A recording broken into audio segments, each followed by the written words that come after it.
Bonjour messieurs, bienvenue à un nouvel épisode. Aujourd'hui, je veux déconstruire l'une des plus grandes illusions des relations modernes, l'idée que la présence féminine est un facteur moralisateur dans la vie de l'homme. Réfléchissons-y ensemble. Il existe une vision culturelle profondément enracinée selon laquelle l'homme célibataire est un échec. S'il n'a pas de partenaire, quelque chose ne va pas chez lui. Il est immature, égoïste, peu fiable. Ce discours est toujours soutenu par la société. Et pire encore, accepté par de nombreux hommes qui ne réalisent pas à quel point il est nocif. Depuis l'époque des premiers forums et blogs de mèmes, la solitude masculine a été romantisée comme quelque chose de pathétique. Vous vous souvenez de Forever Alone?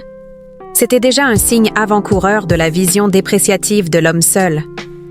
Aujourd'hui, à l'ère des réseaux sociaux, cette pression n'a fait qu'augmenter. Beaucoup d'hommes ont commencé à considérer la relation comme un certificat de valeur personnelle, et c'est ainsi que l'on voit la répétition de l'idée « si même un tel a une petite amie, pourquoi pas toi ?» Cela devient un mème, un sujet pour les coachs et un carburant pour l'anxiété. Le problème est que cette logique alimente un mensonge encore plus grand, celui que les femmes choisissent leur partenaire en fonction de la moralité, de la gentillesse, de la bonté. C'est une farce. Si c'était vrai, nous ne verrions pas des criminels, des abuseurs et des figures problématiques être idolâtrés et courtisés. En pratique, le critère de choix féminin passe rarement par la vertu. L'attirance n'est pas rationnelle. Trafiquants, délinquants et même assassins reçoivent de l'attention, de l'affection et même des demandes en mariage. Cela montre que le désir féminin n'est pas lié à la bonté, mais à d'autres facteurs. Le pouvoir, l'émotion, le danger. Les hommes qui croient être choisis parce qu'ils sont de bonnes personnes vivent une dangereuse illusion. Et cette illusion a des conséquences. Elle génère de la frustration, une faible estime de soi, une désillusion amoureuse. Et pire encore, beaucoup de ces hommes continuent de renforcer cette même culture qui leur nuit. Les femmes, contrairement aux hommes, ont une conscience de groupe. Elles comprennent que le terme « femme » représente chacune d'elles. Les hommes, en revanche, pensent que lorsqu'on parle de « homme », le problème concerne les autres. Cela fait que beaucoup continuent d'alimenter leur propre oppression. Cette absence de conscience collective masculine fait des hommes des proies faciles. Ils deviennent les défenseurs de valeurs qui ne les avantagent pas.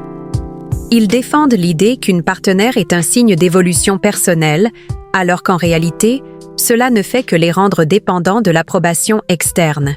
En même temps, la pression culturelle qui existait sur les femmes pour se marier jeunes, maintenir la virginité ou fonder une famille a pratiquement disparu. Les étiquettes péjoratives ont été abandonnées, mais pour les hommes, elles restent fermes. Célibataire? Immature. Ne veut pas se marier? Égoïste. Ne partage pas les revenus? Mesquin.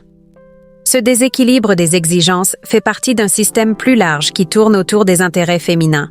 On appelle cela le gynocentrisme, une structure socio-culturelle où tout est orienté pour servir les femmes, et les hommes ne font que soutenir cet arrangement par leur travail et leur sacrifice. Les hommes eux-mêmes valident ce système lorsqu'ils continuent d'agir comme des pourvoyeurs inconditionnels, même sans recevoir de réciprocité.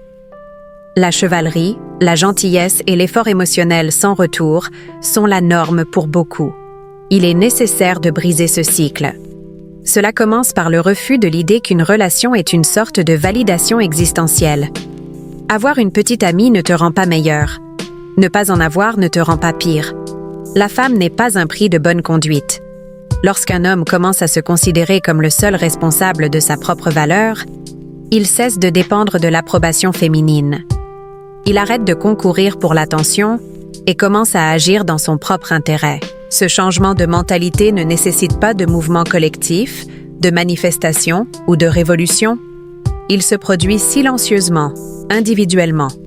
Chaque homme qui décide de ne pas vivre selon cette logique contribue à affaiblir le système qui l'exploite. Des attitudes simples comme cesser de romantiser la femme, arrêter de la surestimer, ou simplement ne pas agir comme un serviteur émotionnel sont déjà puissantes. Et il ne s'agit pas de haïr le sexe opposé.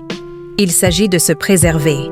De nombreux groupes qui ont émergé pour défendre les droits des hommes ont échoué précisément parce qu'ils ont permis l'infiltration d'intérêts féminins. Les hommes ont commencé à s'attaquer entre eux pour plaire aux femmes présentes dans ces espaces. C'est le symptôme d'un manque d'identité masculine solide. Les espaces exclusivement masculins sont importants pour que cette reconstruction se produise. Mais même cela est difficile, car il suffit d'une femme, ou même d'un faux profil, pour détourner complètement le centre de la conversation. Les hommes doivent reconnaître qu'ils ne sont pas obligés de soutenir des structures qui ne les bénéficient pas. Si le féminisme est financé par les impôts et que la majorité des impôts proviennent du travail masculin, alors l'homme qui s'éveille et cesse de soutenir cela fait déjà beaucoup. Et non, il ne s'agit pas de guerre des sexes. Il s'agit de se rendre compte que la culture dominante est hostile à l'homme traditionnel. L'ancien modèle du mari et père protecteur a été écarté, mais les exigences envers les hommes restent les mêmes. C'est pourquoi, messieurs, le message est simple. Arrêtez de croire que la femme vous sauvera, vous améliorera ou fera de vous un homme meilleur. Cette pensée ne vous aide pas, elle vous emprisonne. Soyez autonome, pensez par vous-même et surtout, vivez pour vous-même. Merci beaucoup d'avoir regardé. Que la sagesse et la conscience soient toujours avec vous. À la prochaine vidéo.